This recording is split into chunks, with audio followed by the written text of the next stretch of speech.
தாய் தமிழ் உறவுகளுக்கு வணக்கம். யூடியூப்பில் 300 வீடியோ அப்லோட் பண்ணிய பின்பு நான் கற்றுக்கொண்ட 3 முக்கியமான பாடங்கள் என்ற தலைப்பில் இந்த காணொளியை காண்கிறோம். முதல்ல நம்ம யூடியூப் பிகினர்ஸ் ஆரம்பத்தில் யூடியூப் சேனல் ஆரம்பிச்சிருப்போம். நம்ம கண்ணை கட்டி காட்டில் விட்ட மாதிரி இருக்கும். நம்ம வீடியோ நம்ம அப்லோட் பண்ணுவோம். Watch hours 4000 watch hours, 1000 subscribers நம்ம என்றைக்கு அச்சீவ் பண்ணுறோமோ அன்றைக்கி மானிட்டேஷன் அப்ளை பண்ணலாம். ஆனால் மானிட்டேஷன் அப்ளை பண்ண பின்பு நமக்கு மானிட்டேஷன் இன்எலிஜிபிள் அப்படின்னு வரும். நம்ம வீடியோலாம் கரெக்டாக போட்டிருக்கோம், watch hours 4000 watch hours cross ஆயிடுச்சு, ஆனால் இன்எலிஜிபிள் அப்படின்னு வருது. மானிட்டேஷன் அப்ளை பண்ணுவதற்கு தகுதி இல்லை அப்படின்னு சொல்லி வருது. அப்போ நான் யோசித்த கடைசியில் திருப்பி எல்லாம் பார்க்கும்போது ஒரு மிகப்பெரிய ஒரு பாடத்தை கற்றுக்கிட்டேன். நான் வீடியோ இப்போ நான் எப்படி கேமராவை முன்னாடி வச்சு நானாக பேசி ஒரு வீடியோ போடுவேன். அடுத்தது ஃபோட்டோஸ் கம்போஸ் பண்ணி பின்னாடி ஆடியோ கொடுத்து ஒரு வீடியோ போடுவேன். இந்த மாதிரி வீடியோ போடுவேன். இதில் என்ன விஷயம்னா, ஒரு மானிட்டேஷன் நம்ம அப்ளை பண்ணுறோம்னா அந்த 4000 வாட்ச் ஹவர்ஸ் வர்ற வரைக்கும் தயவு செஞ்சு நீங்கள் ஃபோட்டோஸ் கம்போஸ் பண்ணி வீடியோ போடாதீங்க. நீங்கள் மானிட்டேஷன் வாங்குகிற வரைக்கும் ஃபோட்டோஸ் கம்போஸ் பண்ணி வீடியோ போடாதீங்க. கேமராவை உங்கள் முன்னாடி வச்சு பேசி வீடியோ போடுங்க. இது இப்படி அப்ளை பண்ண பிறகு தான் எனக்கு மானிட்டேஷன் வந்துச்சு. நான் ஃபோட்டோஸ் கம்போஸ் பண்ணி வீடியோலாம் போட்டேன். கடைசியில் எது எனக்கு மானிட்டேஷன் இன்எலிஜிபிள் வந்துச்சு. அப்புறம் என்ன பண்ணேன், நான் எது ஃபோட்டோஸ் கம்போஸ் பண்ணி வீடியோ போட்டிருக்கேனோ அந்த வீடியோவை பூரா டெலீட் பண்ணிவிட்டு நானாக பேசி கேமரா முன்னாடி நானாக பேசி வச்ச அந்த வீடியோ இருக்குது பார்த்தீங்களா, அந்த வீடியோவை மட்டும் வச்சு அந்த வீடியோவில் 4000 வாட்ச் ஹவர்ஸ் வந்த பிறகு நான் மானிட்டேஷன் அப்ளை பண்ணி நான் வாங்கினேன்.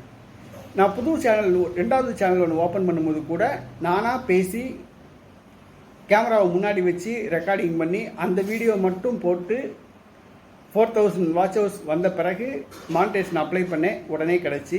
இது முதல் பாடம். மானிட்டேஷன் அப்ளை பண்ணணும்னா, மானிட்டேஷன் உங்களுக்கு கிடைக்கணும்னா நீங்கள் கேமரா முன்னாடி வச்சு நீங்களாக பேசி ரெக்கார்டிங் பண்ணி வீடியோ போடுங்க. 4000 வாட்ச் ஹவர்ஸ் வந்த பிறகு அப்ளை பண்ணுங்கள், உங்களுக்கு மானிட்டேஷன் கிடைக்கும். ரெண்டாவது அந்த உங்களுடைய மானிட்டேஷன் ஏதோ ஒரு தவறுகள்னால டிமானிட்டேஷன் ஆகிடுச்சுன்னு வச்சுக்கோங்க, கேன்சல் ஆகிடுச்சின்னு வச்சுக்கோங்க. அதுக்கு என்ன பண்ணணும்னு சொன்னீங்கன்னா, அது 2வது இதே பாடம் தான். திருப்பி நீங்கள் மானிட்டேஷன் அப்ளை பண்ணணும்னா நீங்கள் 3 மாதம் கழித்து தான் அப்பீல் பண்ண முடியும். அந்த 3 மாதம் வந்த பிறகு இந்த ஃபோட்டோஸ் கம்போஸ் பண்ண வீடியோ இருக்குது பார்த்தீங்களா, அந்த வீடியோவை பூரா டெலீட் பண்ணிவிட்டு நீங்களாக பேசி ரெக்கார்டிங் பண்ண வீடியோ மட்டும் வச்சு 4000 வாட்ச் ஹவர்ஸ் காமிச்சு நீங்கள் அப்பீல் பண்ணுங்கள். உங்களுக்கு உடனே ரீமானிட்டேஷன் கிடைக்கும், திருப்பி மானிட்டேஷன் கிடைக்கும். நான் திருப்பி என்ன பண்ணேன், நிறைய வீடியோஸ்லாம் டெலீட் பண்ணிவிட்டு எனக்கு மானிட்டேஷன் ஒரு சேனலில் கட் ஆகிடுச்சு. 3 மாதம் கழித்து அப்பீல் பண்ணும்போது திருப்பி நான் பேசின வீடியோவையும் ஃபோட்டோஸ் கம்போஸ் பண்ண வீடியோவும் வச்சு போட்டேன். திருப்பி இன்எலிஜிபிள் வந்துச்சு. திருப்பி 6வது மாதம் நான் அப்ளை பண்ணும்போது இந்த ஃபோட்டோஸ் கம்போஸ் பண்ண வீடியோவை பூரா டெலீட் பண்ணிவிட்டு நானாக பேசி வச்ச வீடியோவை மட்டும் வச்சு 4000 வாட்ச் ஹவர்ஸ் வச்சு அப்பீல் பண்ணேன். எனக்கு ரீமானிட்டேஷன் திருப்பி கிடச்சி.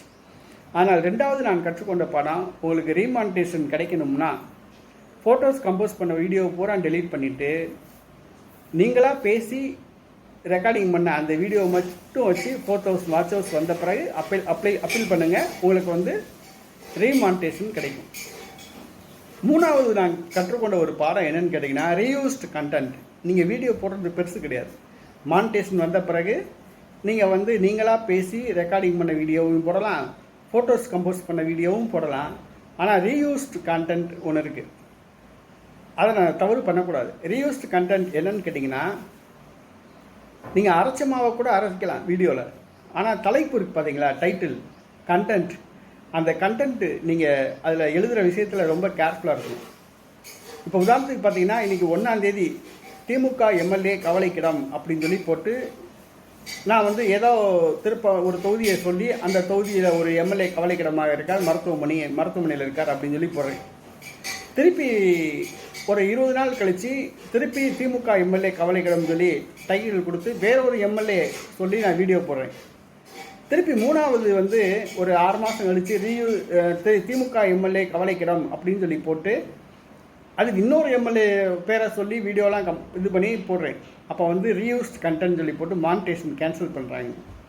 அப்போ என்ன விஷயம் கேட்டிங்கன்னா, இந்த திமுக எம்எல்ஏ கவலைக்கிடம் முதல் தடவை, திருப்பி 2வது திமுக எம்எல்ஏ கவலைக்கிடம், திருப்பி 3வது திமுக எம்எல்ஏ கவலைக்கிடம்னு சொல்கிற போடுறது பார்த்தீங்களா, உடனே ரீயூஸ்ட் கண்டென்ட் சொல்லி போட்டு மானிட்டேஷன் நிப்பாடிடலாம். 3 மாதம் கழிச்சு தான் நீங்கள் மானிட்டேஷன் அப்ளை பண்ண முடியும்.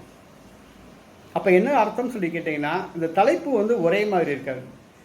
அதுக்கு என்ன செய்யுதுன்னு கேட்டிங்கன்னா, திமுக எம்எல்ஏ கவலைக்கிடம்னு சொல்லி போட்டு ஐஃபன் போட்டு இன்றைக்கி செப்டம்பர் 5 வியாழக்கிழமை 2024 போட்டுக்கோங்க. அடுத்து திருப்பி திமுக எம்எல்ஏ கவலைக்கிடம் சொல்லி போட்டு ஆகஸ்ட் 1 அந்த வீடியோ, அதாவது வந்து அக்டோபர் மாதம் அந்த வீடியோ போடுறீங்கன்னு வச்சுக்கோங்களேன். அக்டோபர் 1 2024 அன்றைக்கி என்ன கிழமை, புதன்கிழமைன்னு சொல்லி போடுங்க.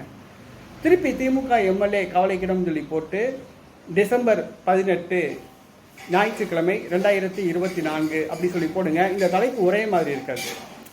இந்த மாதிரி திமுக எம்எல்ஏ கவலைக்கிடம்னா அன்றைக்கி தேதியை போட்டிங்கன்னு வச்சுக்கோங்களேன், இப்போ ரீயூஸ்ட் கண்டென்ட்டில் வந்து மேட்ச் ஆகாது. இது நான் கற்றுக்கொண்ட மிகப்பெரிய பாடம்.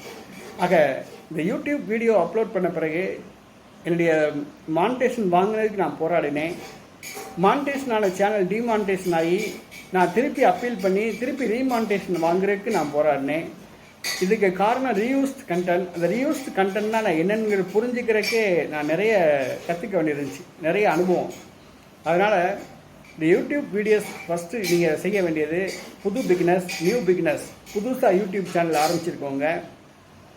நீங்கள் வீடியோ அப்லோட் பண்ணிங்கன்னா மானிட்டேஷன் கிடைக்கிற வரைக்கும் நீங்கள் உங்களுடைய முகத்தை காமிச்சு சொந்தமாக ரெக்கார்டிங் பண்ணி உங்களுடைய முகத்தை காமிச்சு வீடியோ ரெக்கார்டிங் பண்ணி வீடியோ போடுங்க.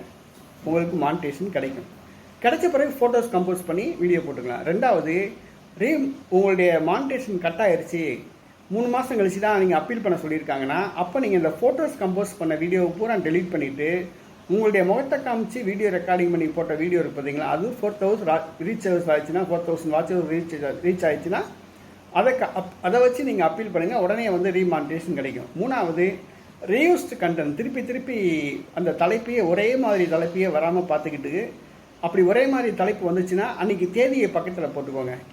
குறிப்பாக அன்றைக்கி தேதி உங்களுக்கே ஞாபகம் வருது, ஐயோ திமுக எம்எல்ஏ கவலைக்கிடம் சொல்லி போட்டிருக்கோம், ஏற்கனவே போட்டிருக்கோமா என்னமா தெரியல பாருங்கள், சர்ச் பண்ணுங்கள். போட்டிருந்தீங்கன்னா திமுக எம்எல்ஏ கவலைக்கிடம் சொல்லி போட்டு இன்றைக்கி தேதியை போட்டுருங்க. அப்போ ரீயூஸ் கண்டென்ட் பிரச்சனை வராது. அதனால் நான் கற்றுக்கொண்ட 3 முக்கியமான பாடம் இது. யூடியூப் பிகினர்ஸ்க்கு நீங்களும் இதை ஃபாலோ பண்ணுங்கள், பயனடைவீர்கள்.